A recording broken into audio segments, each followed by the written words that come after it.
Hey guys, what is up? It's Dusty here and welcome back to another episode of the Daily Crypto News. Guys, you already know as well as I do that crypto is only gonna keep getting bigger from here. If you're about that mindset, if you understand that, make sure you hit that subscribe button because you want to be notified every single time that some news comes out. You can then always choose if you want to watch it or not. Whatever. All right, XRP Crypto Wolf is first on the list for today. When Ripple wins, only XRP will be safe. Well, there's some truth to that. I keep sharing with you guys updates regarding XRP and just a lot of different stuff regarding this lawsuit. But it's for a very good reason. And that is because of this. Right now, XRP's price is or has greatly diminished. It's right now at a pretty low point in comparison to where most other cryptos are. And it's been almost freaking let's see here. It was beginning 2000. It's been almost 4 years since XRP hit its all-time high. That is insane to kind of think about that. It's insane.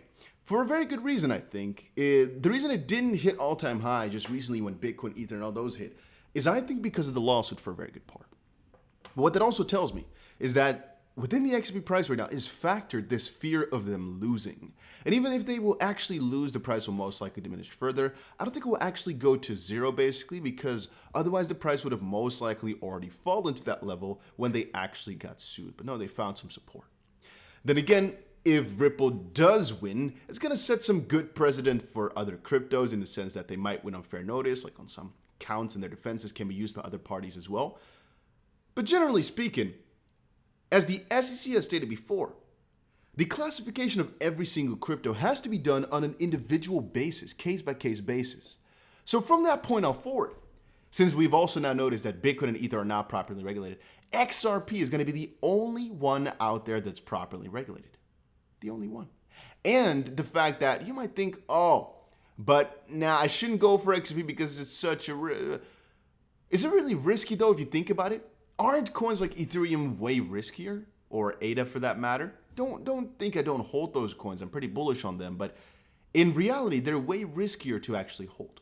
There's a short-term, better profit potential because they're not in the lawsuit, so they have no restrictions. But medium term, if you start thinking about it truthfully and well, they don't have the lawsuit factored in. They don't have it factored in that they could actually get some crazy SEC lawsuit on top of their head. And if we see what happened to XRP, it could be that it loses 80-90% of its value for a little while until we get some resolved, which for XRP has already been factored in. And one of the only things that can really happen is they win the lawsuit and the price goes, let's say, 10x or so. So I've told you guys before, I honestly hope for $12 per XRP as soon as it freaking happens. Like very, very quickly, $7 in like the first couple of minutes, I hope, and then $12 really quickly afterwards because there's almost no reason anybody can take it down from that point on forward anymore, if you ask me. It's up and it's up and it's up. I keep sharing that on the channel as well. But that also makes me think about Bitcoin and whatnot, right? In the sense that even though I think Bitcoin and ETH are considered often safe, well, if they didn't have any classification before, they're as scary as another crypto. I mean, Bitcoin is the biggest, yes, but it's just another crypto out there. The only thing you might say is, well, it doesn't have a foundation as Ripple with a real legitimate company, with a real CEO for profit. Truth. Then again, there's definitely some sketchy parts that the SEC can some sketchy strings the SEC can pull right here to still sue somebody in that sense, or still regulated in some odd way, which nobody really would agree with, because that's basically what the SEC has been doing here all along as well. Now I have a couple more things. Tig shared this. Wow, the West Virginia Attorney General sending a letter to the SEC Heron Lee for violating the First Amendment regarding remarks she made during an event on March 15th, 2021. If you choose to pursue this course, we will defeat it in court.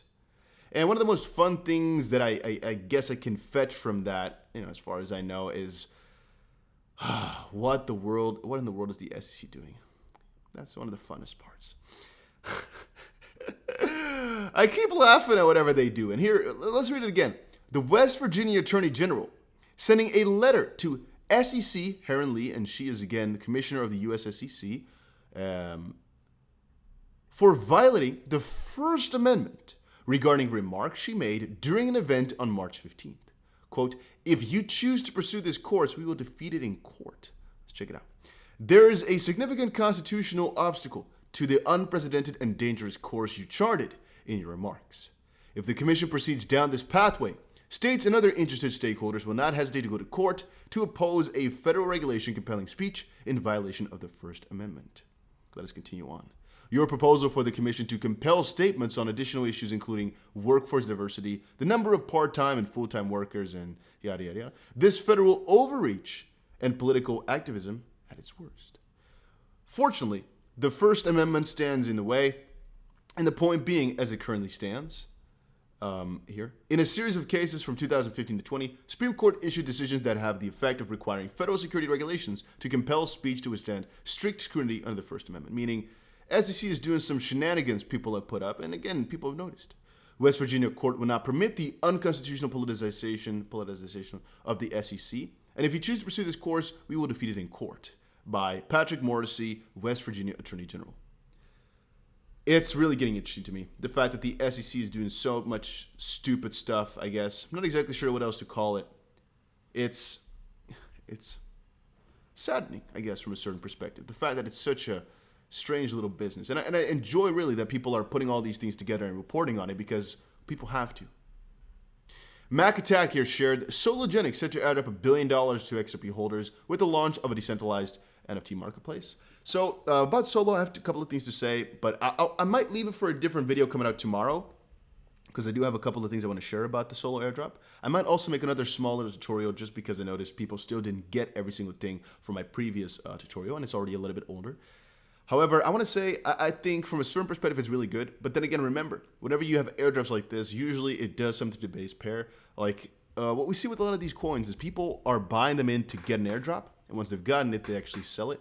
So we might see a little bit of a dump straight after the airdrop happens, as people get coins for free and they want to sometimes cash it out for more monies. Let's say you have 1 million XRP, right? And you get another, I don't know, let's say $100,000 sent to you for free in Solo. There's a good chance you're going to cash some out and buy a new car, for example, because, man, it's free freaking money. At least that's my thoughts about it. All right, but I will move on a little bit here. We also had Martin Falk, who shared that some whales are moving XRP yet again. News, 286 million XRP shifted by Ripple, audio quarters, and top tier exchanges. I might report on that a little bit more in depth later if we need to. Regarding Flare, Spark, how freaking long is that crypto taking, man? It's taking its sweet time. It's taking its sweet time. It really is, and I don't really have any big updates on you. I don't know when it's going to happen.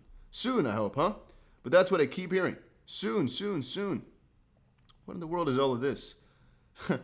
It takes a long freaking time. What it said here, at network launch, each account will receive 15% of the total Spark in the Q1 of Q2 of 2021. Well, that was a lie because we're at the Q4 and it's not happening. We're almost to Q1 of 2022 and it's still not happening. What in the world?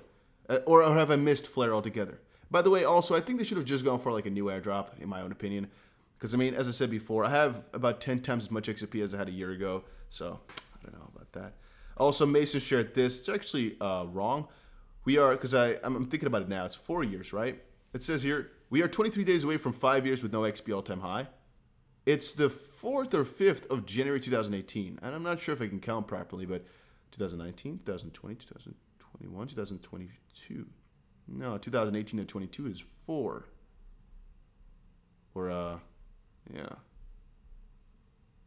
That's, wrong. And then again, we are just a couple days away from the 1-year anniversary of the lawsuit, though, which does make it pretty scary. All right, but we have some different crypto news to cover. Oh, guys, and before I forget, make sure that you check out all the links down below for Bybit and a couple of others, which I'm going to be talking about in just a second here, as the things I'm showing you on this channel, guys, usually they pop off. It's not financial advice, but usually they do amazing. Recently, I showed you Real. Before that, I showed you SAS. I've shown you Meta VPAD. I've shown you PulsePad. All those coins did juicy freaking gains. Now, one of the ones which I'm also going to be joining, of course, is called IZI. It's a multi-chain liquidity as a service provider. Not exactly too sure what they completely entail, but I don't really care because I know, man, these projects do extremely well. But there's another one, guys. So I think all of you know about Web3, right? I've shown you guys multiple videos talking about my MetaMask, and there's one new freaking competitor coming into the space. And whenever you see this type of stuff, one thing to really make sure is you understand who are backing these projects. In this case though, DAO structures, so no centrality, of course, you never want that with Web3, but look at this. Your gateway to the cryptoverse, next-gen identity wallet, and composite blockchain infra provider for the decentralized cryptoverse governed by the community, as again the DAO stands for. So I've been checking this out a little bit because I noticed, hey, there's a new launch coming up, and very often what I do, guys, is I talk with my community, I talk with my upper friends, and they basically tell me which coins look to do well or which coins look to basically change the game over a longer term. Some of these projects might not move amazing in the short term, but they're just juicy and interesting. So check it out. If you scroll down here, safe and simple access to the decentralized ecosystem. They're basically a multi-chain Web3 takeover freaking project. They want to take it all over. Look at what they got here, and it's built beautifully. In the sense that right now, MetaMask, I think, is also pretty far into the adoption stages, but there's a key factor missing there, which is even though they have adopted and been adopted by quite a lot of people, and same thing for Trust Wallet and whatnot, I don't know if they really had the design with mass adoption in mind, and for example, the NFTs in mind and whatnot, and the way in which this website and I guess the story which they've now pitched to me over this website has been built, this can really change the game quite drastically. So once more, there's going to be a launch for this one, which we're going to try and get into. Not exactly sure how easy it's going to be, nor what the multiplier is going to be of this project, obviously. But oh boy, is this better than I could have expected. And I don't say that often, guys. So once more, you always check who's backing it, what's the roadmap and whatnot. They've been going on for a little while. It's not too extensive in a certain sense, but from a certain perspective, you don't really want to have that. They're looking at, as I said before, make it as easy to have this Web3 as like freaking sending an email or whatnot. And they're getting there. And I'm literally a little bit amazed by this stuff because I am, at least, I keep thinking further and further. I'm thinking maybe they're trying to catch this like connection between metaverse and the cryptocurrency realm to kind of appeal to all the gamers out there and the people who are used to that while also keeping it true to the Web3 mission. I just keep thinking about everything. They want to implement everything as well. Smart payments, self-sovereign ID, just I guess the staking rewards and whatnot. Even that, it can be so huge.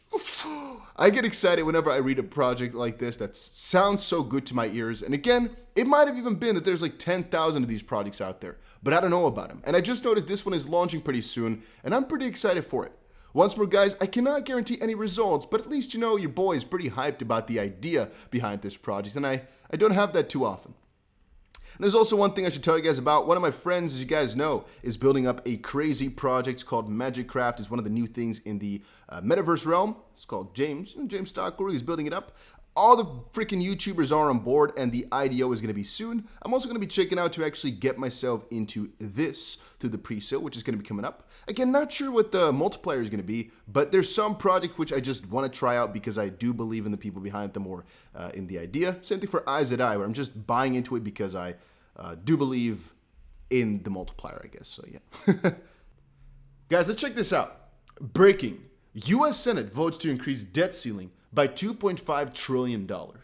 U.S. Congress approves boosting debt limit to $31.4 trillion. I told you guys yesterday, this is some big news, and a lot of people are making some jokes about it, saying, man, this most likely just came out, and CoinMarketCap glitched after it because, well, they knew massive inflation was coming up, so, you know, they inflated the prices already, which are bound to happen. And I also saw a couple of other guys, not sure if I have it open here. Yeah, we do. Like here. Bitcoin under $40,000 is a buy. US dollar going to zero, says Kraken CEO Jesse Powell. A lot of people are putting this up right now, that because the debt just keeps going up, keeps going up, keeps going up. Printing's going to keep going, inflation's going to keep going up. Eventually, the dollar's just going to lose more and more of its value, and crypto's going to be one of the things standing. You know, I don't really fully believe that the dollar is going away anytime soon, but the general idea, guys, I do believe in that crypto is going to stay and remain. That is, of course, also I have 99% of my money in crypto. I believe in it freaking to the core. Let me keep sharing it with you, that I'm so freaking bullish about this technology. I like it so much, and I believe in it fully to the core. Just wanted to quickly share that. And then also, Binance partners with MDI Ventures to establish a blockchain project in Indonesia. All I wanted to say about this one, guys, is that I'm rather interested to see what is going on at the Binance headquarters and what those guys are thinking. every single time I keep coming back to it thinking, man, so Binance is partnering up with these guys doing this, and now they went for Singapore just recently, now they're going for Indonesia. What are they building? What empire is Binance going for? And is CZ, the CEO of Binance, really the richest person on earth? It could really be so. You never know how big Binance really is, huh? But I believe the value would maybe be multi-trillion dollars, like a $10 trillion company if it really went to go out. Because as I said before, you literally have no idea how big how big Binance is in the grand scheme of things, how much they invested in, how much power they have over crypto. Remember, CoinMarketCap is theirs. It would not surprise me if within a couple of years, I don't know if they will ever actually go public, because from a certain perspective, that would give so many more requirements which they might not want to follow. But if they ever do, it might be the first $10 trillion company out there, because it could literally be the biggest company in the world. Just for people don't understand how big these freaking guys are. It's so insane how much power they have over crypto. This multi-trillion, and I understand this sector is just $2 trillion worth, so it's not that crazy. But the underlying fundamentals and how much is worth in that sense, oh, that's way more. That's way more. It's so crazy. It is immaculate. It is insane. All right, but guys, that was it for today's video. Hopefully you all enjoyed it. If you did, make sure you press the like button and subscribe. If you're not subscribed just quite yet, make sure you freaking smash that button right now. You can always unsubscribe again if you don't enjoy it. We're getting to 140,000 this year. That's my goal. And so if you want to be part of that family, make sure you smash that button. I'm seeing you guys again in another crypto video later today.